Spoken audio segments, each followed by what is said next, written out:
Assalamualaikum warahmatullahi wabarakatuh. Terima kasih atas kesempatannya.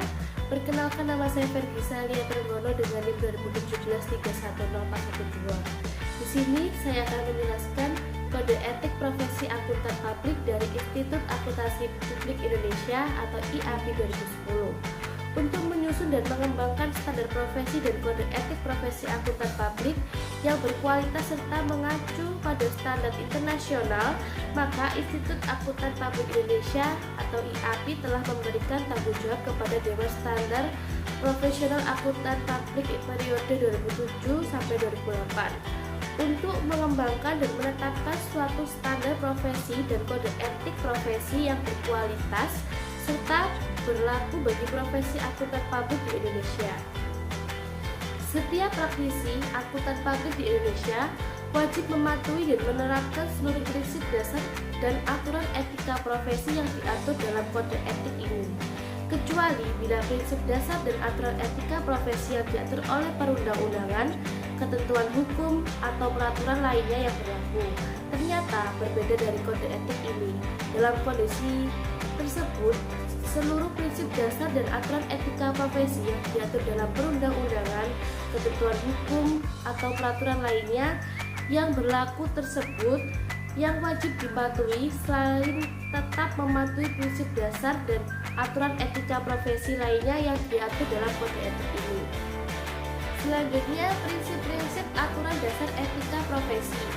Kode etik IAPI 2010 ini menjelaskan bahwa tanggung jawab profesi akuntan publik di Indonesia tidak hanya terbatas kepada kepentingan klien atau pemberi kerja, tetapi untuk melindungi serta bertindak untuk kepentingan publik. Prinsip-prinsip dasar dari kode etik IAPI 2010 adalah: 1. Prinsip integritas. Setiap praktisi harus tegas dan jujur dalam menjalin hubungan profesional dan hubungan bisnis dalam melaksanakan pekerjaannya. 2. Prinsip objektivitas. Setiap praktisi tidak boleh membiarkan subjektivitas, benturan kepentingan atau pengaruh yang tidak layak dari pihak-pihak lain mempengaruhi pertimbangan profesional atau pertimbangan bisnisnya. 3. Prinsip kompetensi serta sikap, kecermatan dan kehati-hatian profesional. Setiap praktisi wajib memelihara pengetahuan dan keahlian profesionalnya pada suatu tingkatan yang dipersyaratkan secara berkesinambungan. 4.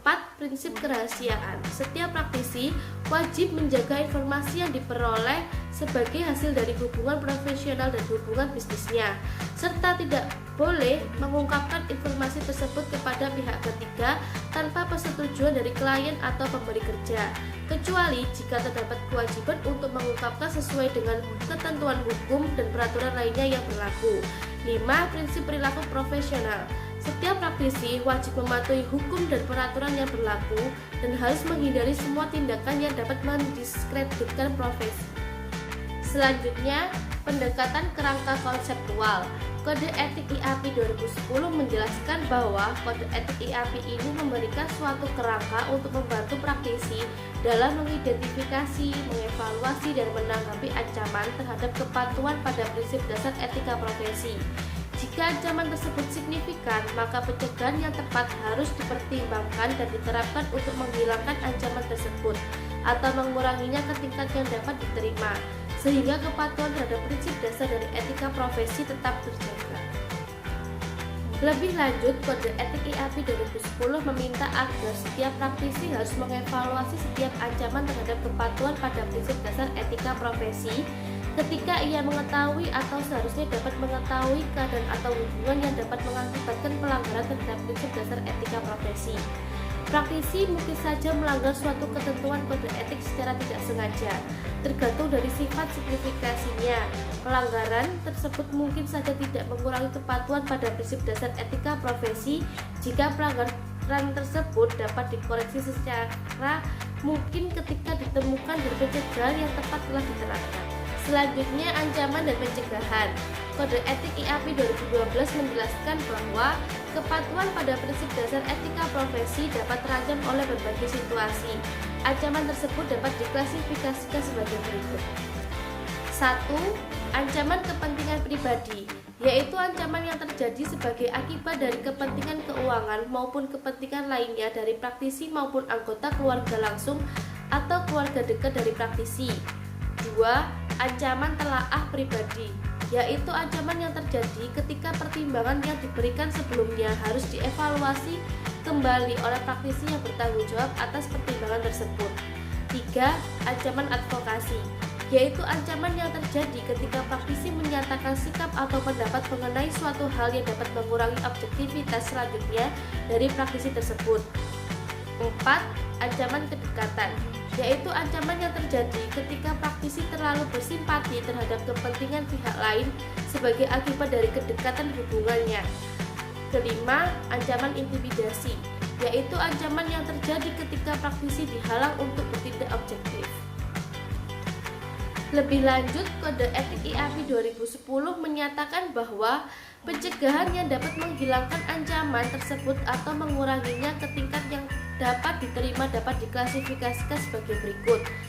1. Pencegahan yang dibuat oleh profesi, perundang-undangan atau peraturan. Dan pencegahan dalam lingkungan kerja, pencegahan yang dibuat oleh profesi, perundang-undangan atau peraturan yang mencakup antara lain persyaratan pendidikan, pelatihan, dan pengalaman untuk memasuki profesi, pendidikan profesi dan pengembangan. Terus persyaratan berkelanjutan, peraturan tata kelola perusahaan, standar profesi, prosedur pengawasan dan pendisiplinan dari organisasi profesi atau regulator, dan penelaahan eksternal oleh pihak ketiga yang diberikan kewenangan hukum atas laporan, komunikasi, atau informasi yang dihasilkan oleh praktisi. Selanjutnya, Kode Etik IAPI 2010 menguraikan bahwa pencegahan tertentu dapat meningkatkan kemungkinan untuk mengidentifikasi atau menghalangi perilaku yang tidak sesuai dengan etika profesi. Pencegahan tersebut dapat dibuat oleh undang-undang, peraturan atau pemberi kerja yang mencakup antara lain 1. Sistem pengaduan yang efektif dan diketahui secara umum yang dikelola oleh pemberi kerja, profesi atau regulator yang memungkinkan kolega pemberi kerja dan anggota masyarakat untuk melaporkan perilaku praktisi yang tidak profesional atau tidak sesuai dengan etika profesi. Yang kedua, kewajiban yang dinyatakan secara tertulis dan eksplisit untuk melaporkan pelanggaran etika profesi yang terjadi. Selanjutnya, penyelesaian masalah yang terkait dengan etika profesi. Kode Etik IAPI 2010 menjelaskan bahwa dalam mengevaluasi kepatuhan pada prinsip dasar profesi, praktisi mungkin diharuskan untuk menyelesaikan masalah dalam penerapan prinsip dasar etika profesi ketika memulai penyelesaian masalah yang terkait dengan etika profesi, baik secara formal maupun informal. Setiap praktisi baik secara individu maupun bersama-sama dengan koleganya harus mempertimbangkan hal-hal sebagai berikut. 1. Fakta yang relevan. 2. Masalah etika yang terkait. 3. Prinsip dasar etika profesi yang terkait dengan masalah etika profesi yang dihadapi. 4. Prosedur internal yang berlaku. 5. Tindakan alternatif. Selanjutnya, Kode Etik IAPI 2010 menyatakan bahwa setelah mempertimbangkan hal-hal tersebut di atas, praktisi harus menentukan tindakan yang sesuai dengan prinsip dasar etika profesi yang diidentifikasi. Jika masalah etika profesi melibatkan konflik dengan atau dalam organisasi klien atau pemberi kerja, maka praktisi harus mempertimbangkan untuk berkonsultasi dengan pihak yang bertanggung jawab atas tata kelola perusahaan seperti komite audit. Sebagai contoh, ketika menemukan kecurangan atau fraud, praktisi harus mempertimbangkan untuk memperoleh nasihat hukum dalam menentukan ada tidaknya keharusan untuk melaporkan tanpa melanggar prinsip kerahasiaan. Prinsip integritas. Kode Etik IAPI 2010 menyatakan bahwa prinsip integritas mewajibkan setiap praktisi untuk tegas, jujur, dan adil dalam hubungan profesional dan hubungan bisnisnya. Praktisi tidak boleh terkait dengan laporan, komunikasi, atau informasi lainnya yang diyakininya terdapat 1. Kesalahan yang material atau pernyataan yang menyesatkan. 2. Pernyataan atau informasi yang diberikan secara tidak hati-hati. 3. Penghilangan atau penyembunyian yang dapat menyesatkan atas informasi yang seharusnya diungkapkan. Prinsip objektivitas. Kode Etik IAPI 2010 menjelaskan bahwa prinsip objektivitas mengharuskan praktisi untuk tidak membiarkan subjektivitas benturan kepentingan atau pengaruh yang tidak layak dari pihak-pihak lain mempengaruhi pertimbangan profesional atau pertimbangan bisnisnya. Praktisi mungkin dihadapkan pada situasi yang dapat mengurangi objektivitasnya. Karena beragamnya situasi tersebut tidak mungkin untuk mendefinisikan situasi tersebut, setiap praktisi harus menghindari setiap hubungan yang bersifat subjektif atau yang dapat mengakibatkan pengaruh yang tidak layak terhadap pertimbangan profesionalnya. Selanjutnya akan dijelaskan oleh rekan saya. Terima kasih. Terima kasih atas kesempatannya. Saya Dinda Ratna Juwita dengan NIM 2017-310-428. Saya akan melanjutkan presentasi dari rekan saya, yaitu prinsip kompetensi serta sikap kecermatan dan kehati-hatian profesional. Kode Etik IAPI 2010 menyatakan bahwa prinsip kompetensi serta sikap kecermatan dan kehati-hatian profesional mewajibkan setiap praktisi untuk yang pertama, memelihara pengetahuan dan keahlian profesional yang dibutuhkan untuk menjamin pemberian jasa profesional yang kompeten kepada klien atau pemberi kerja. Dan yang kedua yaitu menggunakan kemahiran profesionalnya dengan seksama sesuai dengan standar profesi yang berlaku dalam memberikan jasa profesionalnya. Berikutnya yaitu prinsip kerahasiaan. Kode Etik IAPI 2010 menyatakan bahwa prinsip kerahasiaan mewajibkan setiap praktisi untuk tidak melakukan hal-hal sebagai berikut. Yang pertama, mengungkapkan informasi yang bersifat rahasia yang diperoleh dari hubungan profesional dan hubungan bisnis kepada pihak luar KAP atau jaringan KAP tempatnya bekerja tanpa adanya wewenang khusus, terkecuali jika terdapat kewajiban untuk mengungkapkannya sesuai dengan ketentuan hukum atau peraturan lain yang berlaku. Dan yang kedua yaitu menggunakan informasi yang bersikap rahasia yang diperoleh dari hubungan profesional dan hubungan bisnis untuk keuntungan pribadi atau pihak ketiga. Selanjutnya yaitu prinsip perilaku profesional. Kode Etik IAPI 2010 menyatakan bahwa prinsip perilaku profesional mewajibkan setiap praktisi untuk mematuhi setiap ketentuan hukum dan peraturan yang berlaku, serta menghindari setiap tindakan yang dapat mendiskreditkan profesi. Hal ini mencakup setiap tindakan yang dapat mengakibatkan terciptanya kesimpulan yang negatif oleh pihak ketiga yang rasional dan memiliki pengetahuan mengenai semua informasi yang relevan yang dapat menurunkan reputasi profesi. Berikutnya yaitu aturan etika profesi akuntan publik. Sebagai implementasi dari Kode Etik IAPI 2010, maka Dewan Standar Profesional Akuntan Publik IAPI periode 2007 sampai dengan 2008 menyusun aturan etika profesi akuntan publik Indonesia. Akuntan etika ini memberikan petunjuk dan arahan bagi akuntan publik dalam melaksanakan kegiatan praktisnya, khususnya bila menghadapi dilema etika. Berbagai aturan khususnya sebagai berikut. Yang pertama, ancaman dan pencegahan.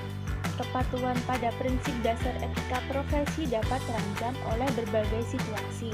Ancaman-ancaman ini terdiri dari yang pertama, ancaman kepentingan pribadi, yang kedua, ancaman telaah pribadi, yang ketiga, ancaman advokasi, yang keempat, ancaman kedekatan, dan yang kelima, ancaman intimidasi. Berikutnya, penunjukan praktisi KAP atau jaringan KAP. Yang pertama ada penerimaan klien. Aturan etika profesi akuntan publik menjelaskan bahwa sebelum menerima suatu klien baru, setiap praktisi harus mempertimbangkan potensi terjadinya ancaman terhadap kepatuhan pada prinsip dasar etika profesi yang diakibatkan oleh diterimanya klien tersebut. Ancaman potensial terhadap integritas atau perilaku profesional antara lain dapat terjadi dari isu-isu yang dapat dipertanyakan yang terkait dengan klien, yaitu pemilik, manajemen, atau aktivisinya.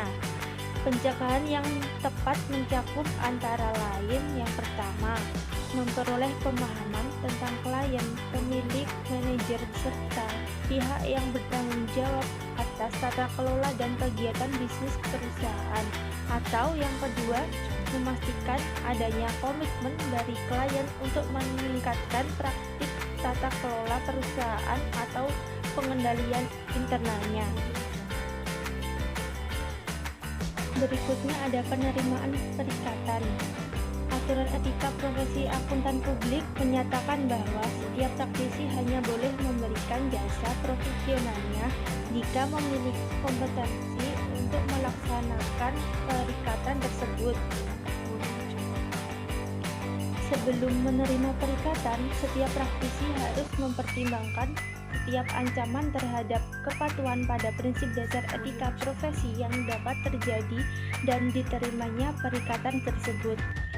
Sebagai contohnya, misalnya ancaman kepentingan pribadi terhadap kompetensi serta sikap kecermatan dan kehati-hatian profesional dapat terjadi ketika tim perikatan tidak memiliki kompetensi yang diperlukan untuk melaksanakan perikatan dengan baik.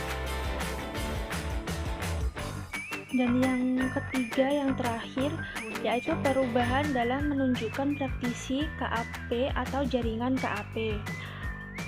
Dalam kaitan dengan perubahan dalam penunjukan praktisi KAP ataupun jaringan KAP, aturan etika profesi akuntan publik menyatakan bahwa seorang praktisi yang ditunjuk untuk menggantikan praktisi lain atau seorang praktisi yang sedang mempertimbangkan untuk mengikuti tender perikatan selanjutnya secara kolektif disebut praktisi pengganti dari calon klien yang sedang dalam perikatan dengan praktisi lain. Praktisi pendahulu harus menentukan ada tidaknya alasan profesional atau alasan lainnya untuk tidak menerima perikatan tersebut, yaitu adanya hal-hal yang dapat mengancam kepatuhan pada prinsip dasar etika profesi.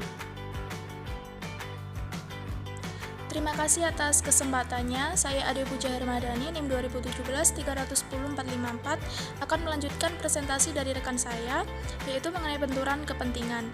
Jadi di setiap praktisi harus mengambil langkah-langkah yang diperlukan untuk mengidentifikasi setiap situasi yang dapat menimbulkan benturan kepentingan, karena situasi tersebut dapat menimbulkan ancaman terhadap kepatuhan pada prinsip dasar etika profesi. Selanjutnya yaitu pendapat kedua, ancaman terhadap kepatuhan pada prinsip dasar etika dapat terjadi ketika praktisi diminta untuk memberikan pendapat kedua mengenai penerapan akuntansi, auditing, pelaporan, standar atau prinsip lain untuk keadaan atau transaksi tertentu atau kepentingan pihak-pihak selain klien. Selanjutnya, imbalan jasa profesional dan bentuk remunerasi lainnya. Dalam melakukan negosiasi mengenai jasa profesional yang diberikan, praktisi dapat mengusulkan jumlah imbalan jasa profesional yang dipandang sesuai. Selanjutnya yaitu pemasaran jasa profesional. Ancaman terhadap kepatuhan pada prinsip dasar etika profesi dapat terjadi ketika praktisi mendapatkan suatu perikatan melalui iklan atau bentuk pemasaran lainnya. Setiap praktisi harus bersikap jujur dan tidak boleh melakukan tindakan-tindakan sebagai berikut.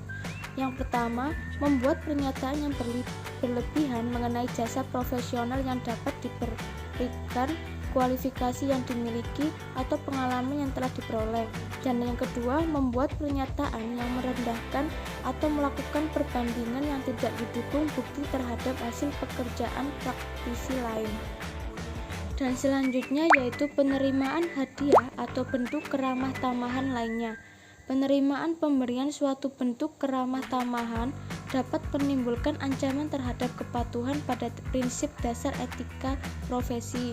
Sebagai contoh, ancaman kepentingan pribadi terhadap objektivitas dapat terjadi ketika hadiah dari klien diterima, atau ancaman intimidasi terhadap objektivitas dapat terjadi sehubungan dengan kemungkinan dipublikasikannya penerimaan hadiah tersebut.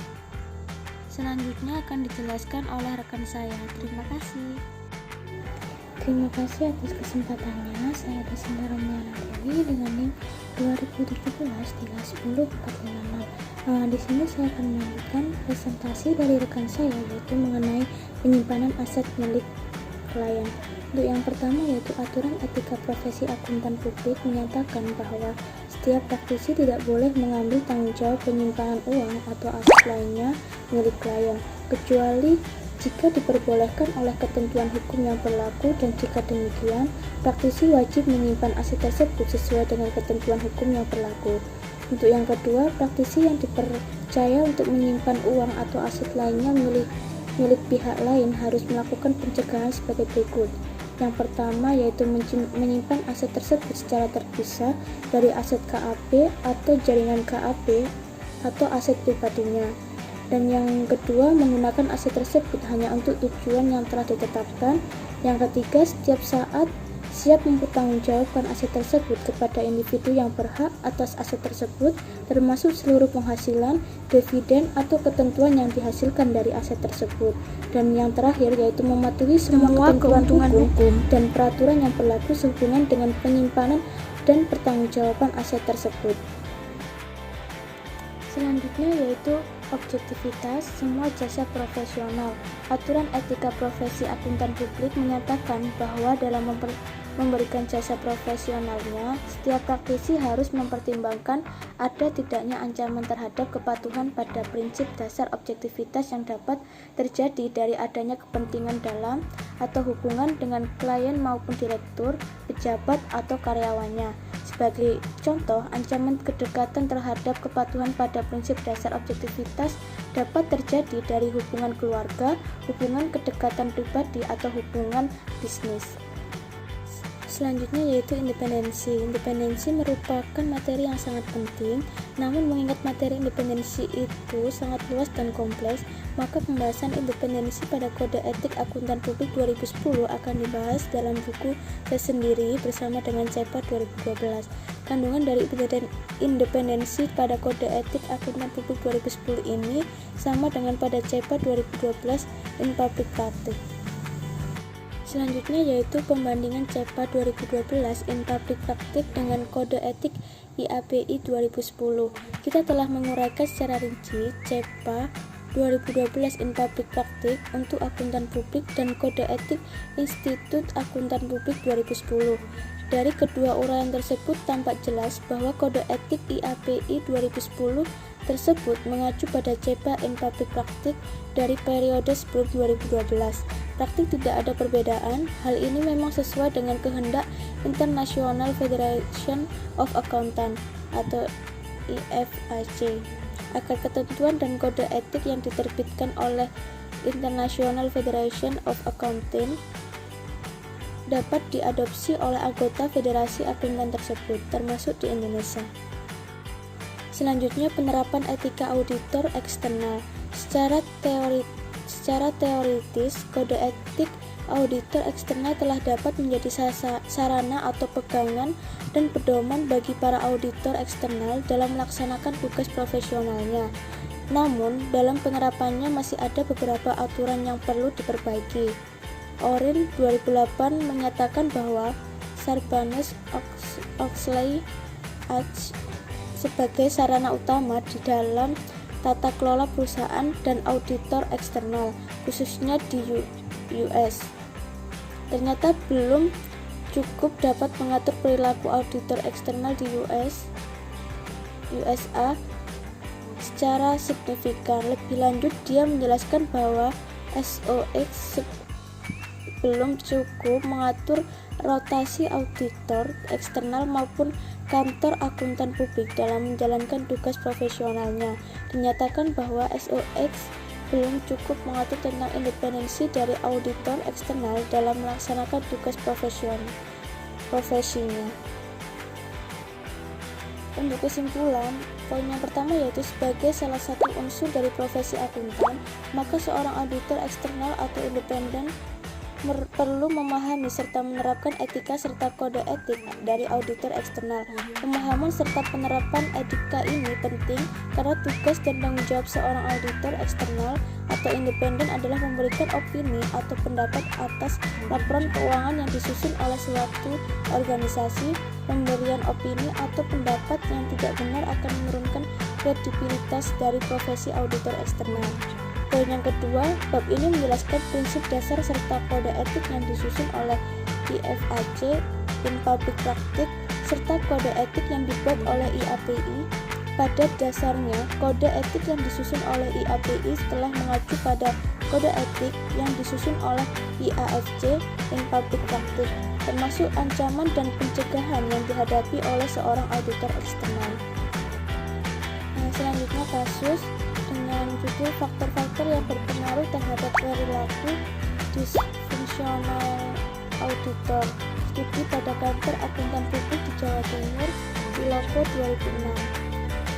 Perilaku disfungsional auditor berhubungan dengan pengurangan kualitas audit, perilaku seperti penandatanganan dini, pengumpulan bukti yang tidak mencukupi, mengubah atau mengganti prosedur audit, dan tidak melaporkan waktu memiliki efek negatif pada profesi auditor. Tujuan dari penelitian ini adalah untuk menguji dan menjelaskan efek dari lokus kendali, moralitas, komitmen organisasi kinerja terhadap perilaku disfungsional auditor.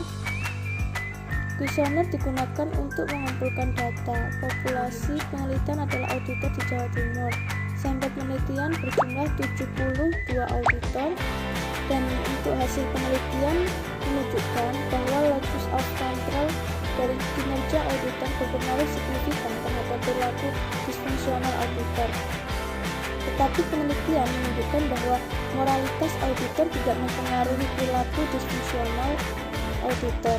Hasil penelitian juga menemukan bahwa locus of control dan moralitas auditor tidak berpengaruh terhadap komitmen organisasi, tetapi berpengaruh terhadap kinerja auditor. Sekian dan terima kasih. Kurang lebihnya kami mohon maaf. Wassalamualaikum warahmatullahi wabarakatuh.